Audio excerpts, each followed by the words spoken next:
Hi hello ನಮಸ್ತೆ ಎಲ್ಲರಿಗೂ S P S media ಚಾನಲಿನ ಮತ್ತೊಂದು ವಿಡಿಯೋಗೆ ಸ್ವಾಗತ ಸುಸ್ವಾಗತ. ಸ್ನೇಹಿತರೆ, ಎಲ್ಲರೂ ಹೇಗಿದ್ದೀರಾ? ಎಲ್ಲರೂ ಚೆನ್ನಾಗಿದ್ದೀರಾ ಅಂದ್ಕೊಂಡಿದ್ದೀನಿ. ನಾನು ಕೂಡ ತುಂಬಾ ಚೆನ್ನಾಗಿದ್ದೀನಿ.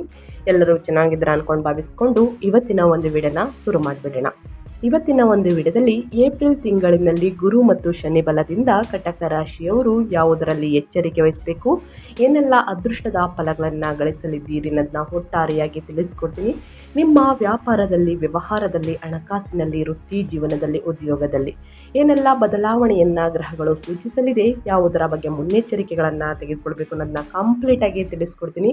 ಇದರ ಜೊತೆಗೆ ಮನೆಯಲ್ಲೇ ಮಾಡುವಂತಹ ಸಣ್ಣ ಪುಟ್ಟ ಪರಿಹಾರಗಳನ್ನು ಕೂಡ ತಿಳಿಸ್ಕೊಡ್ತಾ ಹೋಗ್ತೀನಿ. ಈ ಪರಿಹಾರಗಳನ್ನು ಅನುಸರಿಸುವುದರಿಂದ ಕಷ್ಟಗಳು, ಸಮಸ್ಯೆಗಳು ಕ್ರಮೇಣವಾಗಿ ಕಡಿಮೆಯಾಗಲಿದೆ. ಹಾಗಿದ್ರೆ ಏನೆಲ್ಲ ಮಾಡಬೇಕು, ಏನೆಲ್ಲ ಮಾಡಬಾರ್ದು ಅನ್ನೋದನ್ನ ಒಟ್ಟಾರೆಯಾಗಿ ಇದೇ ವಿಡಿಯೋದಲ್ಲಿ ತಿಳಿಸ್ಕೊಡ್ತಾ ಹೋಗ್ತೀನಿ. ಇದನ್ನೆಲ್ಲ ತಿಳ್ಕೋಬೇಕು, ಸಣ್ಣ ಪುಟ್ಟ ಪರಿಹಾರಗಳನ್ನೆಲ್ಲ ಫಾಲೋಅಪ್ ಮಾಡಬೇಕು ಅಂದರೆ ಎಲ್ಲೂ ಕೂಡ ವಿಡಿಯೋನ ಸ್ಕಿಪ್ ಮಾಡಬಾರ್ದು. ಅಂದರೆ ವಿಡಿಯೋನ ಕಟ್ ಮಾಡಿ ಓಡಿಸ್ಕೊಂಡೋಗಿ ನೋಡ್ತೀರಾ, ಇದು ಫುಲ್ ಇನ್ಫಾರ್ಮೇಷನ್ ಅರ್ಥ ಆಗಲ್ಲ. ಸೊ ಹಾಗಾಗಿ ಎಲ್ಲ ವಿಡಿಯೋದಲ್ಲೂ ತಿಳಿಸ್ತಾ ಇರ್ತೀನಿ. ಮೊದಲಿಂದ ಕೊನೆ ತನಕ ವಿಡಿಯೋನ ವಾಚ್ ಮಾಡಿ. ವಿಡಿಯೋದಲ್ಲಿ ಒಳ್ಳೆ ಮಾಹಿತಿ ಸಿಕ್ಕಿದ್ದಲ್ಲಿ ತಪ್ಪದೆ ವಿಡಿಯೋಗೊಂದು ಲೈಕ್ ಕೊಟ್ಟು, ಇನ್ನೂ ನನ್ನ ಚಾನಲ್ನ ಸಬ್ಸ್ಕ್ರೈಬ್ ಮಾಡ್ಕೊಳ್ದೇ ನೋಡ್ತಿದ್ರೆ ಎಸ್ ಪಿ ಎಸ್ ಮೀಡಿಯಾಗೆ ಸಬ್ಸ್ಕ್ರೈಬ್ ಆಗಿ ನಿಮ್ಮ ಅಭಿಪ್ರಾಯವನ್ನು ಕಮೆಂಟ್ ಬಾಕ್ಸಲ್ಲಿ ತಿಳಿಸ್ಬೋದು. ಯಾರೆಲ್ಲ ಸಬ್ಸ್ಕ್ರೈಬ್ ಮಾಡಿಕೊಂಡು ಪ್ರತಿನಿತ್ಯ ವಿಡಿಯೋ ವಾಚ್ ಮಾಡ್ತಿದ್ರಾ ಅಂಥವರಿಗೆ ಥ್ಯಾಂಕ್ ಯು ಸೋ ಮಚ್ ಅಂತ ಹೇಳ್ತಾ ವಿಡಿಯೋದ ಕಡೆ ಗಮನ ಕೊಟ್ಬಿಡೋಣ.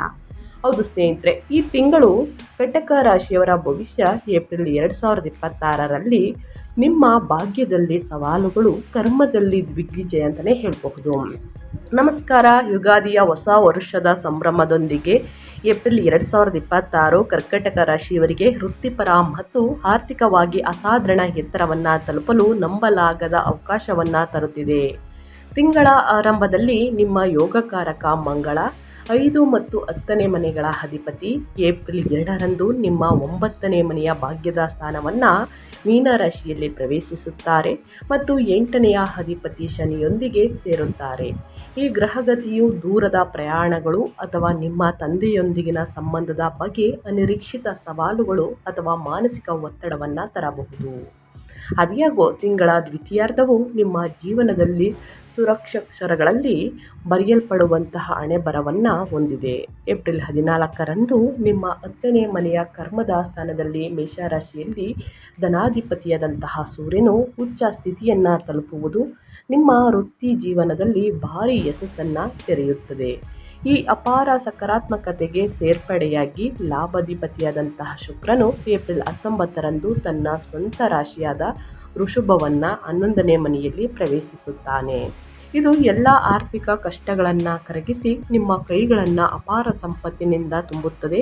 ಈ ತಿಂಗಳು ತಾಳ್ಮೆಯೇ ನಿಮ್ಮ ಅತಿ ದೊಡ್ಡ ಹೂಡಿಕೆಯಾಗಿದೆ ಅಂತಲೇ ಹೇಳ್ಬೋದು ಕಟಕ ರಾಶಿಯವರಿಗೆ. ಇದು ಒಟ್ಟಾರೆಯಾಗಿ ಕಟಕ ರಾಶಿಯವರು ಏನೆಲ್ಲ ಫಲವನ್ನು ಗಳಿಸಲಿದ್ದೀರಿ, ಯಾವುದರ ಬಗ್ಗೆ ಎಚ್ಚರಿಕೆ ವಹಿಸಬೇಕು ಅನ್ನೋದನ್ನ ಕಂಪ್ಲೀಟಾಗಿ ತಿಳಿಸ್ಕೊಟ್ಟಿದ್ದೀನಿ. ಇನ್ನು ಗ್ರಹ ಸಂಚಾರ ಹೇಗಿರಲಿದೆ, ಗ್ರಹಗಳ ಸಂಚಾರದ ಸಮಯದಲ್ಲಿ ಯಾವ ನಿರ್ಧಾರಗಳನ್ನು ತೆಗೆದುಕೊಳ್ಬೇಕು, ಯಾವ ನಿರ್ಧಾರಗಳನ್ನು ತೆಗೆದುಕೊಳ್ಬಾರ್ದು, ಏನೆಲ್ಲ ಪ್ರಭಾವವನ್ನು ಬೀರಲಿದೆ ಗ್ರಹಗಳು ಅನ್ನೋದನ್ನ ನೋಡ್ತಾ ಹೋಗೋಣ. ಮೊದಲನೇದಾಗಿ ಗುರು 6 ಮತ್ತು 9ನೇ ಮನೆಯ ಅಧಿಪತಿ 12ನೇ ಮನೆಯಲ್ಲಿ ಮಿಥುನದಲ್ಲಿ ಸಂಚಾರವನ್ನು ಮಾಡಲಿದೆ. ವಿದೇಶಿ ಪ್ರಯಾಣಕ್ಕೆ ದಾರಿ ಮಾಡಿಕೊಡುತ್ತದೆ. ಆಧ್ಯಾತ್ಮಿಕ ಖರ್ಚುಗಳು ಹೆಚ್ಚಾಗಲಿದೆ ಅಂತಲೇ ಹೇಳಬಹುದು. ಇನ್ನು ಶುಕ್ರ 4 ಮತ್ತು 11ನೇ ಮನೆಯ ಅಧಿಪತಿ ಸ್ನೇಹಿತರೆ 11ನೇ ಮನೆಯಲ್ಲಿ ಸ್ವಕ್ಷೇತ್ರದಲ್ಲಿ ಏಪ್ರಿಲ್ 19ರಿಂದ ಸಂಚಾರವನ್ನು ಮಾಡಲಿದೆ.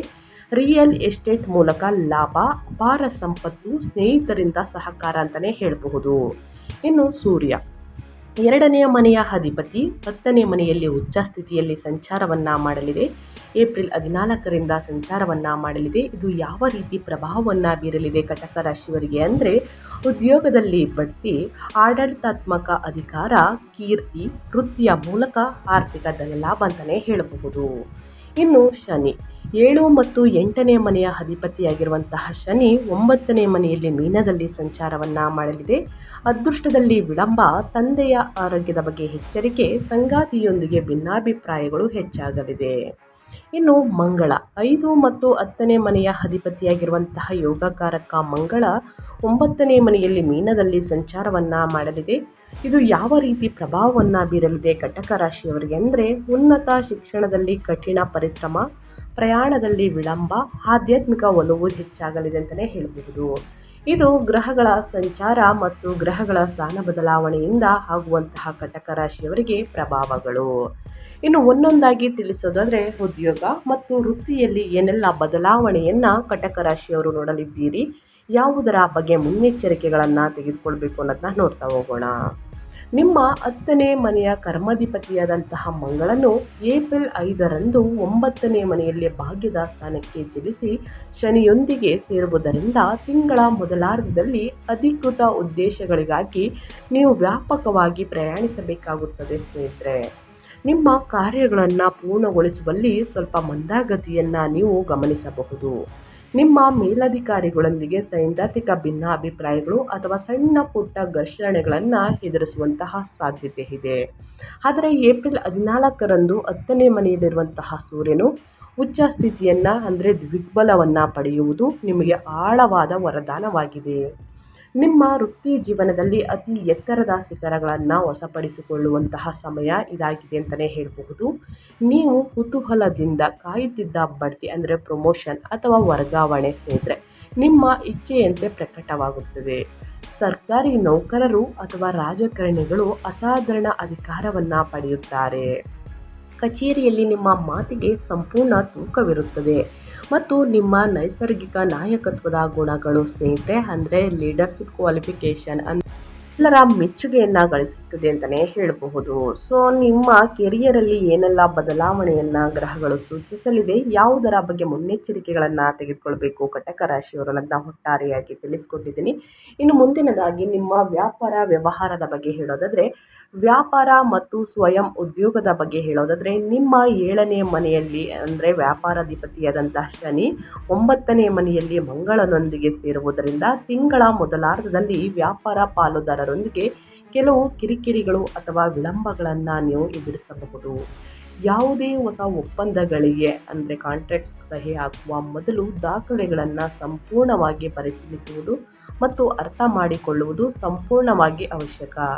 ರಫ್ತು ಆಮದು ವಲಯದಲ್ಲಿ ತೊಡಗಿರುವವರು ಲಾಜಿಸ್ಟಿಕಲ್ಸ್ ವಿಳಂಬವನ್ನು ಎದುರಿಸಬಹುದು. ಅದ್ಯಾಗೋ ಏಪ್ರಿಲ್ 19ರಂದು 11ನೇ ಮನೆಯ ಲಾಭಾಧಿಪತಿಯಾದಂತಹ ಶುಕ್ರನು ತನ್ನ ಸ್ವಂತ ರಾಶಿಯನ್ನು ಪ್ರವೇಶಿಸಿದ ತಕ್ಷಣ ನಿಮ್ಮ ವ್ಯಾಪಾರದ ಸಂಪೂರ್ಣ ಭೂದೃಶ್ಯವು ಅದ್ಭುತವಾಗಿ ರೂಪಾಂತರಗೊಳ್ಳುತ್ತದೆ.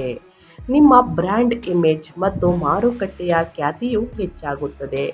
ಐಷಾರಾಮಿ ವಸ್ತುಗಳು, ರಿಯಲ್ ಎಸ್ಟೇಟ್, ಕಲೆ ಮತ್ತು ಆಟೋಮೊಬೈಲ್ ವ್ಯವಹಾರಗಳಿಗೆ ಈ ತಿಂಗಳು ಅಂತಂದರೆ ದ್ವಿತೀಯಾರ್ಧವು ಅನಿರೀಕ್ಷಿತ ಮತ್ತು ಬೃಹತ್ ಲಾಭವನ್ನು ನೀಡುತ್ತದೆ. ಗ್ರಾಹಕರೊಂದಿಗಿನ ನಿಮ್ಮ ಸಂಬಂಧಗಳು ಮತ್ತು ನೆಟ್ವರ್ಕಿಂಗ್ ಸುಂದರವಾಗಿ ಬಲಗೊಳ್ಳುತ್ತದೆ ಅಂತಲೇ ಹೇಳಬಹುದು. ಒಟ್ಟಾರೆಯಾಗಿ ಏನೆಲ್ಲ ಬದಲಾವಣೆಯನ್ನು ನಿಮ್ಮ ಬಿಸ್ನೆಸ್ಸಲ್ಲಿ ನೋಡಲಿದ್ದೀರಿ ಕಟಕ ರಾಶಿಯವರು, ಯಾವುದರ ಬಗ್ಗೆ ಮುನ್ನೆಚ್ಚರಿಕೆಗಳನ್ನು ತೆಗೆದುಕೊಳ್ಬೇಕು ಅನ್ನೋದನ್ನ ಒಟ್ಟಾರೆಯಾಗಿ ತಿಳಿಸ್ಕೊಟ್ಟಿದ್ದೀನಿ. ಇನ್ನು ಹಣಕಾಸಿನ ಬಗ್ಗೆ ಹೇಳೋದಾದರೆ, ನಿಮ್ಮ ಫೈನಾನ್ಸ್ ಬಗ್ಗೆ ಹೇಳೋದಾದರೆ, ನಿಮ್ಮ ಸಂಪತ್ತಿನಲ್ಲಿ ಏನೆಲ್ಲ ಅಭಿವೃದ್ಧಿಯನ್ನು ನೋಡಲಿದ್ದೀರಿ, ಯಾವುದರ ಬಗ್ಗೆ ಎಚ್ಚರಿಕೆ ವಹಿಸಬೇಕು ಅನ್ನೋದನ್ನ ನೋಡ್ತಾ ಹೋಗೋಣ. ಆರ್ಥಿಕವಾಗಿ ಈ ತಿಂಗಳ ದ್ವಿತೀಯಾರ್ಧವು ಅದ್ಭುತವಾದ ಫಲಿತಾಂಶಗಳನ್ನು ನೀಡುತ್ತದೆ. ನಿಮ್ಮ 2ನೇ ಮನೆಯ ಧನಾಧಿಪತಿಯಾದಂತಹ ಸೂರ್ಯ 10ನೇ ಮನೆಯಲ್ಲಿ ವೃತ್ತಿ ಮನೆಯಲ್ಲಿ ಉಚ್ಚನಾಗಿರುವುದರ ಅರ್ಥ ನಿಮ್ಮ ವೃತ್ತಿಪರ ಶ್ರೇಷ್ಠತೆ ಮತ್ತು ಕಠಿಣ ಪರಿಶ್ರಮದ ಮೂಲಕ ನೀವು ಅಪಾರ ಸಂಪತ್ತನ್ನು ಗಳಿಸುತ್ತೀರಿ. ಇದಲ್ಲದೆ ಏಪ್ರಿಲ್ 19ರಂದು 4ನೇ ಮತ್ತು 11ನೇ ಅಧಿಪತಿಯಾದಂತಹ ಶುಕ್ರನು ತನ್ನ ಸ್ವಂತ 11ನೇ ಮನೆಯಲ್ಲಿ ನಂಬಲಾಗದಷ್ಟು ಪ್ರಬಲನಾಗುವುದು ಆಸ್ತಿಗಳು ಅಥವಾ ವಾಹನಗಳ ಮಾರಾಟದ ಮೂಲಕ ಉತ್ತಮ ಲಾಭವನ್ನು ತರುತ್ತದೆ. ನಿಮ್ಮ ಕನಸಿನ ಮನೆ ಅಥವಾ ಕಾರನ್ನು ಖರೀದಿಸಲು ಇದು ಪರಿಪೂರ್ಣ ಸಮಯ ಅಂತಲೇ ಹೇಳಬಹುದು.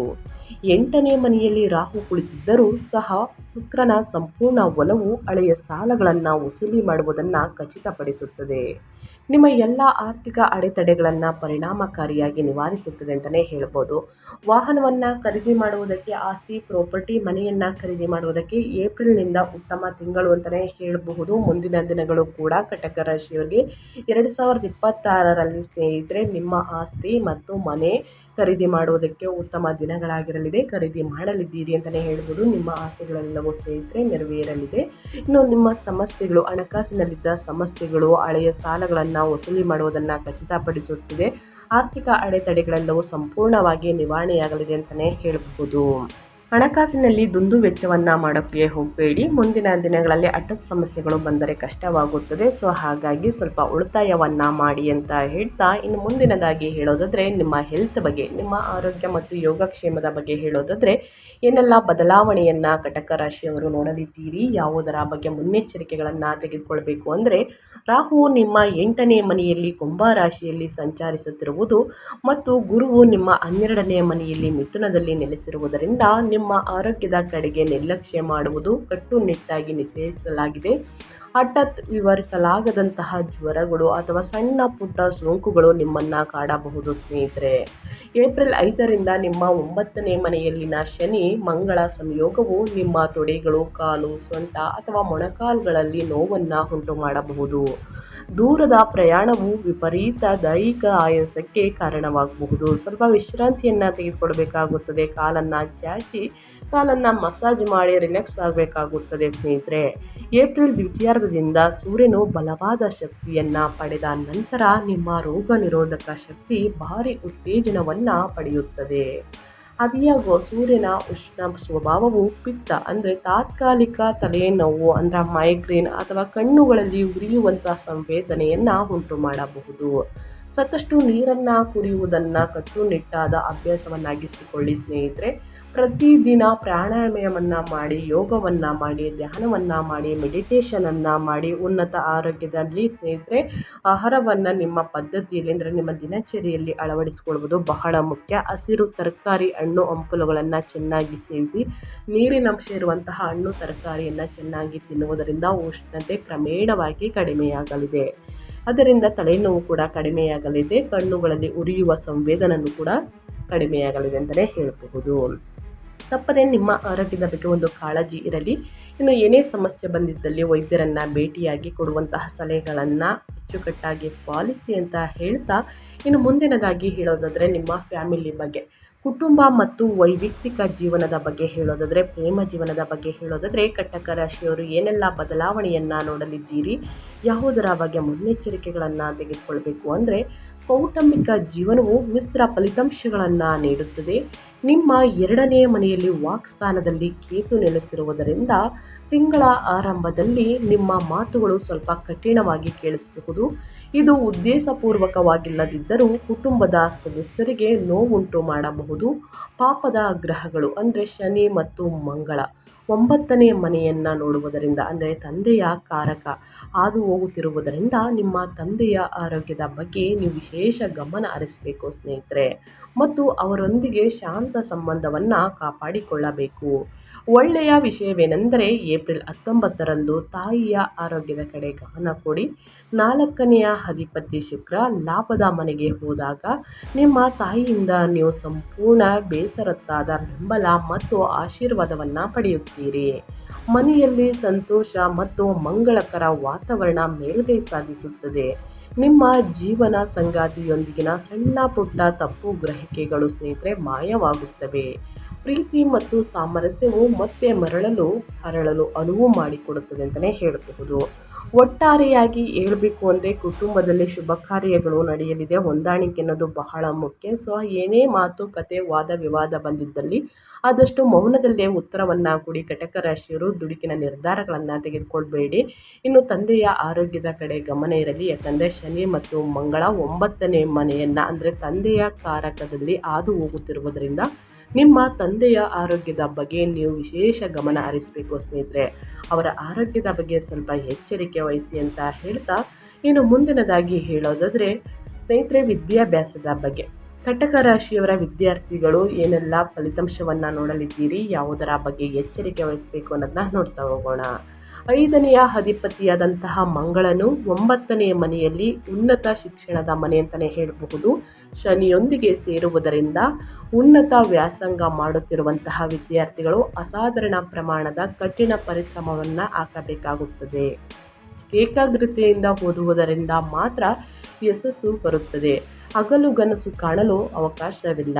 ಏಪ್ರಿಲ್ ದ್ವಿತೀಯಾರ್ಧದ ನಂತರ 10ನೇ ಮನೆಯಲ್ಲಿರುವಂತಹ ಉಚ್ಚ ಸೂರ್ಯನು ಸಿವಿಲ್ ಸರ್ವಿಸ್ ಅಂದರೆ UPSC ಅಥವಾ KPSC ಅಥವಾ ಗ್ರೂಪ್ ಪರೀಕ್ಷೆಗಳಂತಹ ಸರ್ಕಾರಿ ಸ್ಪರ್ಧಾತ್ಮಕ ಪರೀಕ್ಷೆಗಳಿಗೆ ಹಾಜರಾಗುವಂತಹ ವಿದ್ಯಾರ್ಥಿಗಳಿಗೆ ರ್ಯಾಂಕ್ ಅಂದರೆ ಹೋಲ್ಡಿಂಗ್ ತರುವಂತಹ ಅದ್ಭುತ ಯಶಸ್ಸನ್ನು ನೀಡುತ್ತದೆ. ಏತೈತ್ಮ ಅಂದರೆ 12ನೇ ಮನೆಯಲ್ಲಿರುವಂತಹ ಗುರು ವಿದೇಶಿ ಶಿಕ್ಷಣಕ್ಕಾಗಿ ಪ್ರಯತ್ನಿಸುತ್ತಿರುವವರಿಗೆ ಹೆಚ್ಚು ಒಲವನ್ನು ತೋರುತ್ತಾರೆ ಸ್ನೇಹಿತರೆ. ಕಷ್ಟಪಟ್ಟು ಅಧ್ಯಯನದ ಕಡೆ ಗಮನ ಕೊಟ್ಟಿದ್ದಲ್ಲಿ ಉನ್ನತ ಫಲಿತಾಂಶವನ್ನು ಗಳಿಸುವುದಕ್ಕೆ ಸಾಧ್ಯವಾಗಲಿದೆ ಅಂತ ಹೇಳ್ತಾ ಕಟಕ ರಾಶಿಯವರಿಗೆ ಈ ತಿಂಗಳಲ್ಲಿ ಅನುಸರಿಸಬೇಕಾದ ಜ್ಯೋತಿಷ್ಯದ ಪರಿಹಾರಗಳನ್ನು ತಿಳಿಸ್ಕೊಡ್ತೀನಿ. ಈ ಪರಿಹಾರಗಳನ್ನು ಅನುಸರಿಸುವುದರಿಂದ ಕಷ್ಟಗಳು ಸಮಸ್ಯೆಗಳು ಕ್ರಮೇಣವಾಗಿ ಕಡಿಮೆಯಾಗಲಿದೆ. ಸ್ನೇಹಿತರೆ, ಏಪ್ರಿಲ್ ತಿಂಗಳಲ್ಲಿ ಕಟಕ ರಾಶಿಯವರು ಈ ಜ್ಯೋತಿಷ್ಯದ ಪರಿಹಾರಗಳನ್ನು ಅನುಸರಿಸಿ ಆದಷ್ಟು ಸಣ್ಣ ಪುಟ್ಟ ಪರಿಹಾರವಾಗಿರುತ್ತದೆ. 8ನೇ ಮನೆಯಲ್ಲಿ ರಾಹುವಿನ ದುಷ್ಪರಿಣಾಮಗಳನ್ನು ಮತ್ತು 9ನೇ ಮನೆಯಲ್ಲಿ ಶನಿ ಮಂಗಳ ಸಂಯೋಗವನ್ನು ತಗ್ಗಿಸಲು ಉಚ್ಚ ಸೂರ್ಯನ ರಾಜವೈಭವದ ಶಕ್ತಿಯನ್ನು ಸಂಪೂರ್ಣವಾಗಿ ಬಳಸಿಕೊಳ್ಳಲು ಈ ಪರಿಹಾರಗಳನ್ನು ಅನುಸರಿಸಬೇಕಾಗುತ್ತದೆ. ಮೊದಲನೇದಾಗಿ ರಾಹು ಶಾಂತಿ. 8ನೇ ಮನೆಯ ರಾಹುವಿನಿಂದ ಉಂಟಾಗುವ ಅನಿರೀಕ್ಷಿತ ಆರೋಗ್ಯ ಸಮಸ್ಯೆಗಳನ್ನು ತಡೆಗಟ್ಟಲು ಪ್ರತಿದಿನ ದುರ್ಗಾದೇವಿ ಸ್ತೋತ್ರವನ್ನು ಪಠಿಸಿ ಅಥವಾ ಮಂಗಳವಾರದಂದು ದುರ್ಗಾ ದೇವಸ್ಥಾನಕ್ಕೆ ಭೇಟಿ ನೀಡಿ ಸ್ನೇಹಿತರೆ, ಒಳಿತಾಗಲಿದೆ. ಇನ್ನು ಪಿತೃದೋಷ ಅಂದರೆ ಪಿತೃ ಸೇವೆಯನ್ನು ಮಾಡಬೇಕಾಗುತ್ತದೆ. 9ನೇ ಮನೆಯಲ್ಲಿ ಜ್ಯೋತಿಷ್ಯದ ದೋಷವಿರುವುದರಿಂದ ನಿಮ್ಮ ತಂದೆ ಅಥವಾ ಮಾರ್ಗದರ್ಶಕರನ್ನು ಸ್ನೇಹಿತರೆ ಆಳವಾಗಿ ಗೌರವಿಸುವುದು, ಅವರಿಗೆ ಸೇವೆ ಮಾಡುವುದು ಮತ್ತು ಅವರ ಸಲಹೆಯನ್ನು ಕಟ್ಟುನಿಟ್ಟಾಗಿ ಪಾಲಿಸುವುದು ಅದೃಷ್ಟ ಮತ್ತು ಯಶಸ್ಸನ್ನು ಆಕರ್ಷಿಸುತ್ತದೆ ಅಂತಲೇ ಹೇಳಬಹುದು. ಇನ್ನು ಶಿವನ ಆರಾಧನೆ. ನಿಮ್ಮ ರಾಶಿಯ ಅಧಿಪತಿಯಾದಂತಹ ಚಂದ್ರನ ಬಲವನ್ನು ಹೆಚ್ಚಿಸಲು ಮತ್ತು ಶನಿ ಮಂಗಳ ದೋಷವನ್ನು ನಿವಾರಿಸಲು ಸೋಮವಾರದಂದು ಶಿವನಿಗೆ ಜಲಾಭಿಷೇಕವನ್ನು ಅಥವಾ ರುದ್ರಾಭಿಷೇಕವನ್ನು ಮಾಡಿಸಿ ಸ್ನೇಹಿತರೆ, ಕಷ್ಟಗಳು ಸಮಸ್ಯೆಗಳು ಅಡಚಣೆಗಳು ಸಂಪೂರ್ಣವಾಗಿ ನಿವಾರಣೆಯಾಗಲಿದೆ ಅಂತಲೇ ಹೇಳ್ಬೋದು. ಇನ್ನು ಗುರುವಾರದಂದು ಗುರುಸ್ತೋತ್ರವನ್ನು ಹೇಳಿ ಬಡವರಿಗೆ ನಿರ್ಗತಿಕರಿಗೆ ನಿಮ್ಮ ಕೈಯಲ್ಲಾದಷ್ಟು ಸಹಾಯವನ್ನು ಮಾಡಿ ಗುರು ಪ್ರಭಾವದಿಂದ ಸ್ನೇಹಿತರೆ ಸಾಕಷ್ಟು ಅದೃಷ್ಟದ ಫಲಗಳನ್ನು ನೋಡಲಿದ್ದೀರಿ ಹಣಕಾಸಿನಲ್ಲಿ ಅಂತ ಹೇಳ್ತಾ ನಾನು ವಿಡಿಯೋನ ಎಂಡ್ ಮಾಡ್ತಾ ಇದ್ದೀನಿ. ದಯವಿಟ್ಟು ಇವತ್ತಿನ ಒಂದು ವಿಡಿಯೋದಲ್ಲಿ ಸಂಪೂರ್ಣ ಮಾಹಿತಿ ಸಿಕ್ಕಿದ್ದಲ್ಲಿ, ಈ ವಿಡಿಯೋ ಯೂಸ್ಫುಲ್ ಅನಿಸಿದ್ದಲ್ಲಿ ದಯವಿಟ್ಟು ವಿಡಿಯೋಗೆ ಲೈಕ್ ಮಾಡೋದನ್ನ ಮರ್ತಿದ್ರೆ ಲೈಕ್ ಮಾಡಿ. ಇನ್ನೂ ನನ್ನ ಚಾನಲ್ನ ಸಬ್ಸ್ಕ್ರೈಬ್ ಮಾಡ್ಕೊಳ್ಳೋದನ್ನೇ ನೋಡ್ತಿದ್ರೆ SPS ಮೀಡಿಯಾಗೆ ಸಬ್ಸ್ಕ್ರೈಬ್ ಆಗಿ ನಿಮ್ಮ ಅಭಿಪ್ರಾಯಗಳನ್ನು ಕಮೆಂಟ್ ಬಾಕ್ಸಲ್ಲಿ ತಿಳಿಸಿ, ಖಂಡಿತವಾಗಿಯೂ ಆನ್ಸರ್ ಮಾಡ್ತೀನಿ. ಇದರ ಜೊತೆಗೆ ಓಂ ನಮಃ ಶಿವಾಯ, ಓಂ ನಮಃ ಶನೇಶ್ವರಾಯ ನಮಃ ಅಂತ ಕಮೆಂಟ್ ಮಾಡಿ ಶನಿದೇವರ ಅನುಗ್ರಹದಿಂದ ಶಿವನ ಅನುಗ್ರಹದಿಂದ ನಿಮ್ಮ ಜೀವನದಲ್ಲಿರುವಂತಹ ಕಷ್ಟಗಳು ಸಮಸ್ಯೆಗಳು ಅಡಚಣೆಗಳು ಎಲ್ಲವೂ ಕೂಡ ದೂರವಾಗಲಿ ಅಂತ ಹೇಳ್ತಾ ಮತ್ತೊಂದು ವಿಡಿಯೋ ಜೊತೆ ಮತ್ತೊಂದು ಹೊಸ ಭವಿಷ್ಯದಲ್ಲಿ ಸಿಗ್ತೀನಿ. Thank you for watching.